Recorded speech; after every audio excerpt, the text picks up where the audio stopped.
Дательный падеж отвечает на вопросы кемге – кому, нимеге – чему, касан – когда. Примеры. Кештеге халыгыз – положите на полку. Кеште – полка, халырга – положить. Кештеге халыгыз. Башкортостанга килегез. Килегез – приезжайте. Куда? В Башкортостан. Башкортостанга. Сәгать бишке килегез.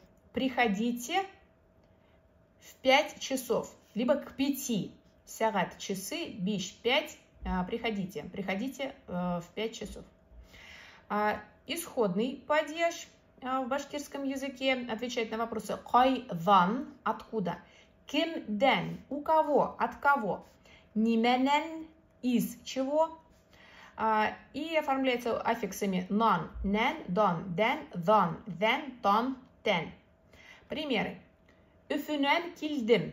Килдим – я приехал, то есть полностью это будет мин килдим. Откуда? Кайдан. Үфүнен. Укытуусынан хора. Хорарга спрашивать. Хора спроси, то есть хин хора, ты спроси.